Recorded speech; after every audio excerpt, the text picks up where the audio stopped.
Hi everyone, we're back with another video. I wanted to film this for the longest time ever, and it wasn't until the other day that I actually went through my notes and I was like, I'm gonna write everything down. So if you can tell by the title of the video, this is gonna be my birth story. Now this is not gonna be for everybody that wants to listen, but I do have a lot of friends at the minute who are pregnant, having babies, and I fear as though we talk about our birth stories all the time between me and like my friends and things like that. So I thought I'm just going to tell you about my birth story because it's a part of my life that's like very important since I've came back onto YouTube. Obviously nobody knows. 25th of September is where it kind of like starts. The week prior to that I did actually have a growth scan and my little girl was actually growing slightly small, but should only, so basically when you have a baby there's like a centile of like how it goes up. So like as your weeks go on the baby should like be increasing in size. If it's over, it's not the end of the world, but if it's under, that can be like signs that like your placenta issues with your placenta issues basically happening where baby's not growing, which obviously isn't a good sign because baby should be getting all nutrients they need obviously in your tummy. But I basically went in on the 25th as I had high blood pressure, so I'd had protein in my urine quite a lot, which can be signs of like preeclampsia, can be signs of like infection, things like that. And I'd had that quite a lot over like the weeks leading up to the 25th.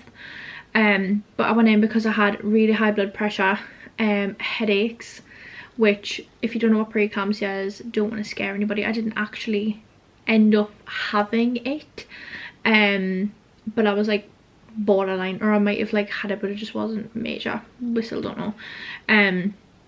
But I thought I might have had preeclampsia because the headaches weren't very good. If you're worried about preeclampsia, I would definitely Google symptoms because the symptoms are pretty spot on.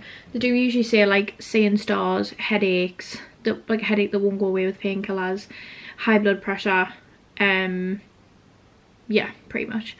So I went in, I was in till like 1-2 o'clock in the morning I think it was, and then I got let go and they took us, I went home with a blood pressure monitor. So I think at this point I was like 36, I want to say I was about 36 weeks in 3 or 4 days maybe. So they do say that anywhere after 37 weeks is classed as like safe to have a baby. Anywhere before 37 is like classed as like they need to go and like NICU, like they're too small, too young. Anyway, so I went on the 25th, got out, everything was kind of fine, still wasn't feeling the best, but we just went about it. On the 28th, as I found this out, this is like so interesting because I've gone through my camera roll and basically found all this stuff out, like remembered.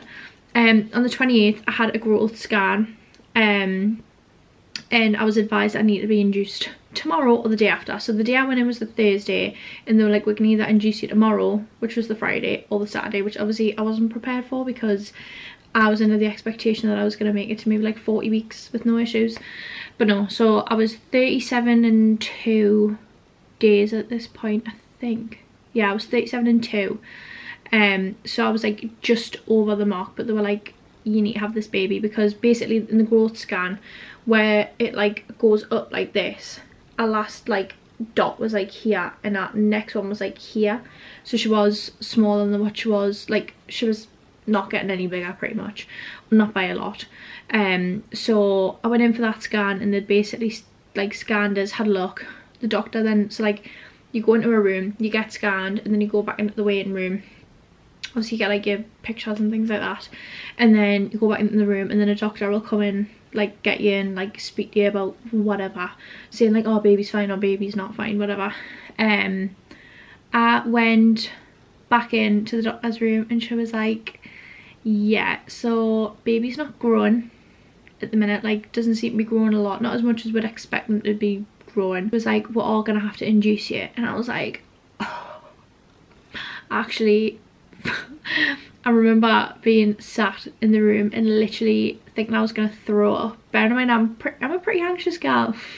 When I'm anxious I could throw up, I could just do everything.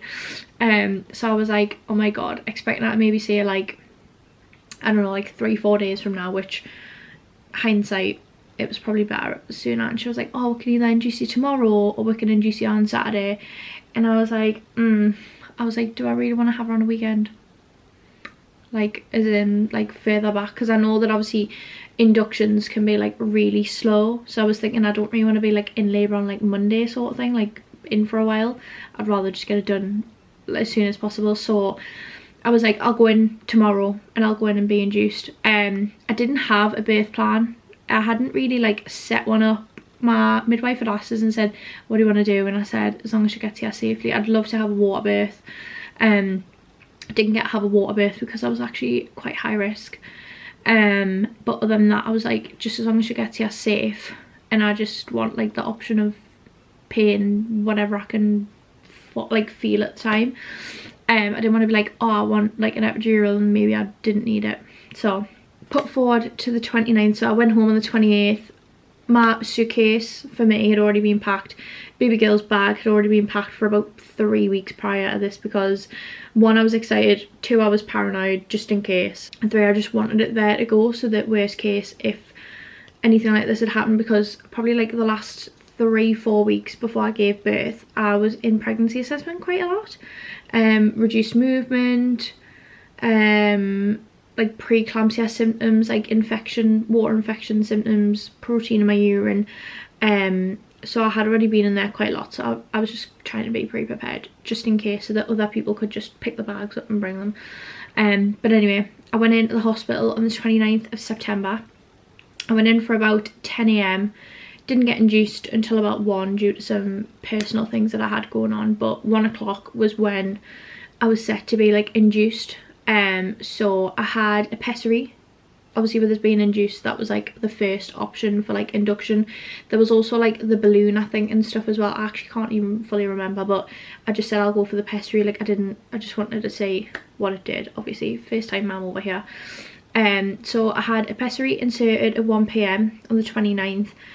I was so nervous getting this done, because I was like, oh. And when she'd done it, I'd bled a little bit as well, which apparently is really normal, just as another heads up, because I literally thought the absolute worst in that moment, but whatever, it was fine. I had a walk around the hospital where we were at. We were like, I think it's only like 2 floors, maybe more, but it's not very much. So went downstairs, went to the cafeteria, went and had a little walk around, and I'm not gonna lie, I felt really, really ropey. Like, this is such a strange feeling. I was never felt this before. So dizzy, felt like I was going to be sick at any given. So we went back upstairs to the room where obviously I was waiting. I think I was in the delivery suite already because I was induced. Yeah, I was. That was pretty slow between, so the pessary gets inserted and then you get checked every 6 hours. You do get monitored as well. I think it was like 2 times throughout that 6-hour period. So they'll put like the blue and the pink bands around you, and they'll listen to baby's heart rate just to make sure obviously like baby's not distressed, because obviously the pessary being inserted is to try and induce labour. So they want to make sure that like everything's okay, and obviously they need to just keep an eye if anything were to like rapidly decline, to get you like in for a C-section, or like get baby out obviously safely. So I got to 7 o'clock. Nothing had really happened. I'd had a couple of pains here and there, but it was like nothing, but it was like noticeable because I was meant to be going into labour soon. Pessary, you get 3, I think it was, so you can have 1, wait 6 hours, have another, wait 6 hours, have another, and then after that you would have to go for a different option, or like go for like the hormonal drip, etc. So at 7 o'clock I had another pessary. At this point I was literally still 1 centimetre. I think she said that I was 1 centimetre, but she could stretch us to 2. I think she was just trying to make us feel better, because I was definitely only 1. I was very nothing was happening. So I had my second pessary at 7 PM. From then, obviously the next time I was going to have it done was about 1 AM. But yeah, anyway, I didn't really have much. I had some light cramping, but nothing intense, just a bit like a period cramp, but like dialed down a notch or 2. And then it got to 1 AM, and obviously I still hadn't really progressed. I was still just like 1 centimetre, I was going to stretch it to 2, which was quite disheartening, I'm not going to lie, even though it doesn't need to be. Now I'll look back, I think, Alexis, Jesus Christ, like I should have made the most of my sleep. If there's one thing I can advise mums to do if they're getting induced. Sleep while you can. Like, even if it's throughout the day, shut all the blinds, shut everything off, let the nurses know you're going to sleep, just sleep as much as you can. I think I had about, between 7 o'clock and 1 a.m, I think I had about an hour and a half, 2 hours maybe, after forcing myself to go to sleep. So yeah, anyway, got to 1 a.m. She came in, she was like, what do you want to do? I'm pretty sure you could have the option of 3 pessaries, or it might be in 2, but anyway, I had my waters broken at 1 a.m. My mum wasn't there at the time, but I rang my mum as soon as my waters got broken. I was like, you need to come, just in case. Still might not happen for a little while yet, but I just need you here. Because my mum was going to be my birthing partner as well as my partner. So I wanted her to be there just in case. So, waters broken. Everything was fine at first. Basically, when I'd had my waters broken, they'd advise us to like just not put any underwear on pretty much. I sat on the ball. She was like, try and get moving, because I was like, I can't physically walk, like I feel really dizzy, having issues. So I sat on the ball, was bouncing on the ball, like they get you to basically like rotate your hips like this, so obviously like it's trying to like move baby, like get baby moving down, etc. So I was on the ball for a little while, and then I had a really bad contraction. It started off as like quite heavy period pains. I get quite bad periods anyway, so I was like, these are ramping up a little bit. I was doing the contraction app at this point, because obviously I know I was in hospital, but they do advise you to just like keep an eye on them. So like my contractions got to a point where they were like 4 or 5 minutes long, and I had about a minute between them, and it was like she was ramping up.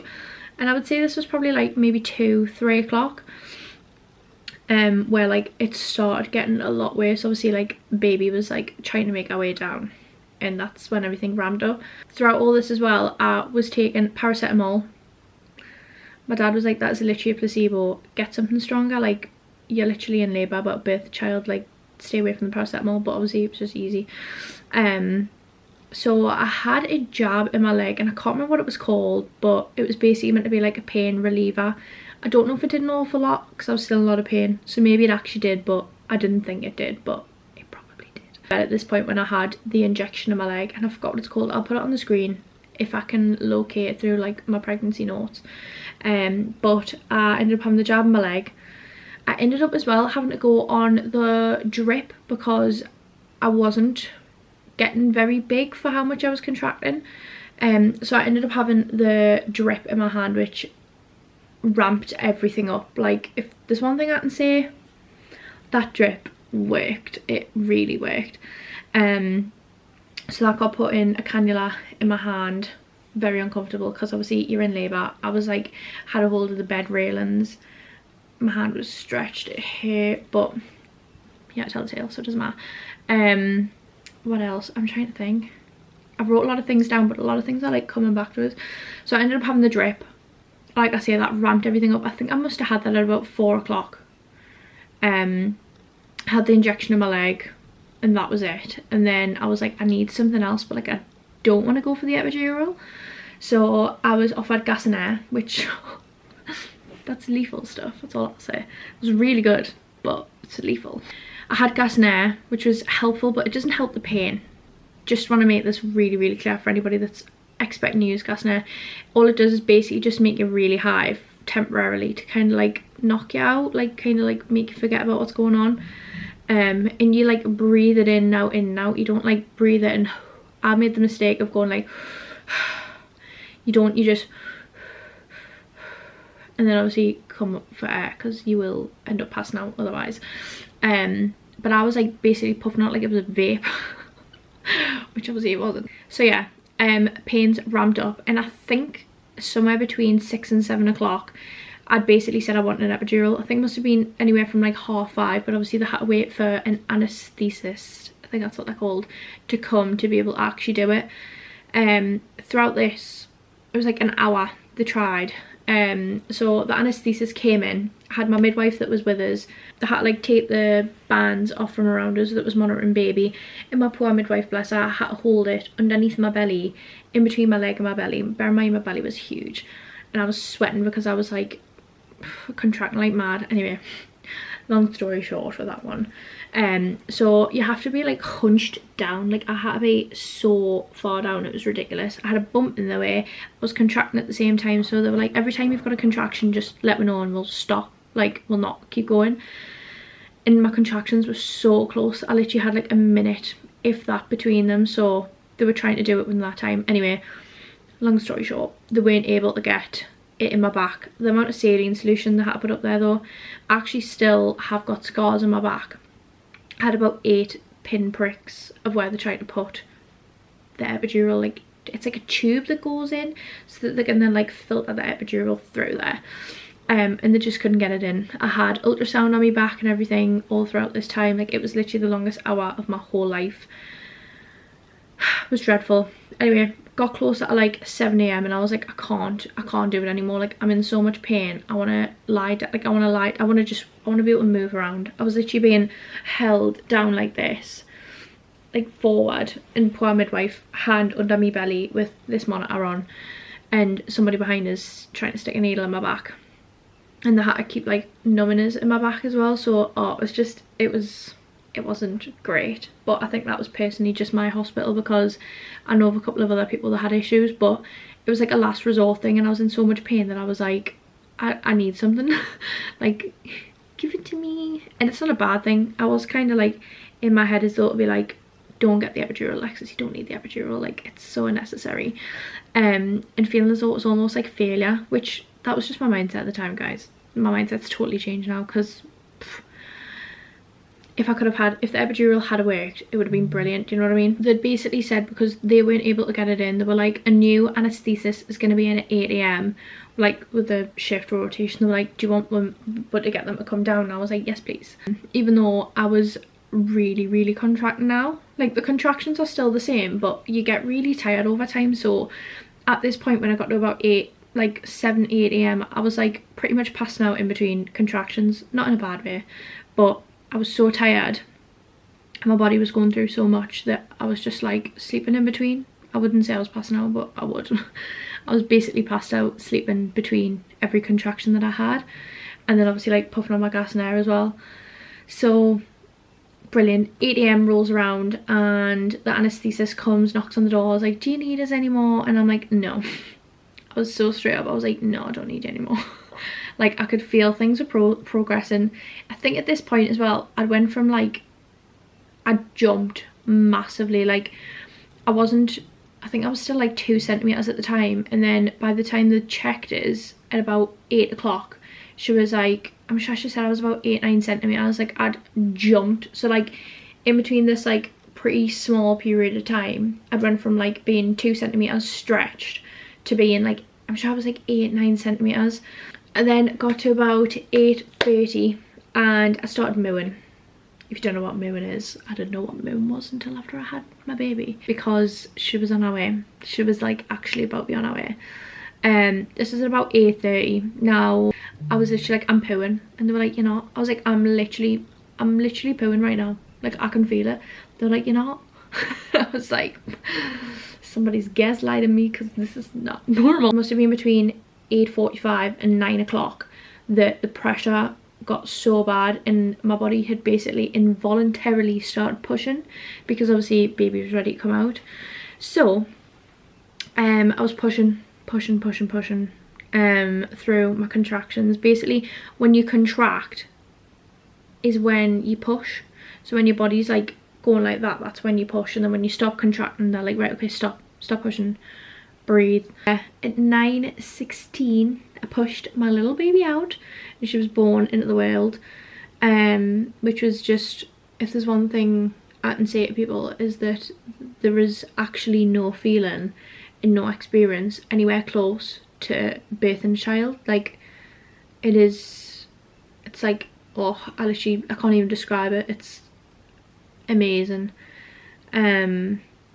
Luckily enough, my mum was there as well, so she did film it all, so I do have it on video, and every now and again I'll watch it and cry, because it's just, I'm like, wow, I did that. But also like, it's a crazy experience. Everything was quiet. I felt so much better. Like the pressure that I had, everything just like just stops. All the pains and things like that just stop, and that's it.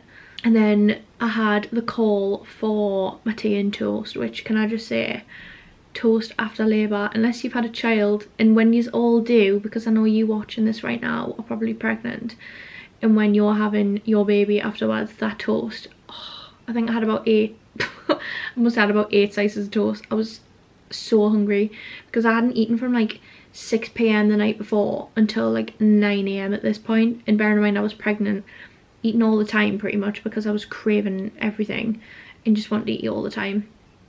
It was brilliant.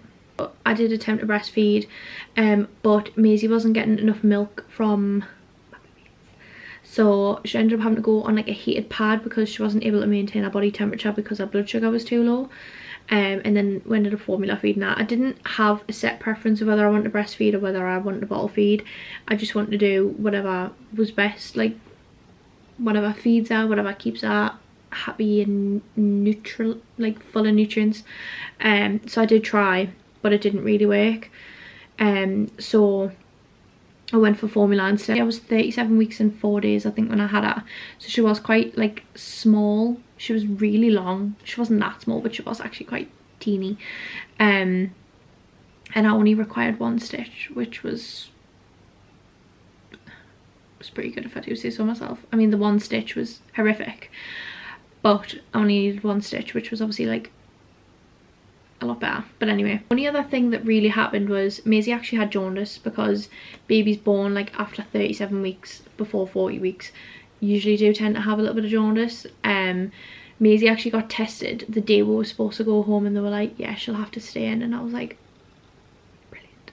Obviously it was for what was best, but obviously at that moment in time I just had a baby. I think it was like 4 days before we got out of hospital, maybe 3 days, because basically the way that jaundice works, it's like the bilirubin in the blood and their bodies aren't like breaking it down properly, so that's why they end up with jaundice and end up with the yellow skin and the like pale like dark eyes. So she ended up having to be in a little billy bag. I'll put a picture on screen if I can find one. It was the cutest thing ever, but also horrific because she wouldn't settle in it, and because you've got to put that eye masks on because it damages their eyes. But other than that, that was the only like complication thing that we had, and she ended up being okay in the end. And another thing as well, if you're in hospital and you don't feel great, or you've got any concerns about your baby, and I'm only mentioning this because of the jaundice, because it wasn't until a couple of hours before that I thought she looked a little bit yellow, and I thought, and I mentioned it, and she actually was jaundice. So that was obviously like a motherly thing of like, I'm glad I asked. And just like, if you don't feel good, speak to somebody, not like mentally as well, physically, any like issues that you've got going on, just speak to somebody. Same with like infected stitches and things like that. This was quite a positive birth story in comparison to some that I've heard before. So I hope if any of you soon-to-be mothers are watching this, has gave you a bit of like reassurance to put your mind at ease. But yes, I hope you all enjoyed this video. Don't forget to subscribe, like and comment, whatever you fancy. And I'll see you again in another video.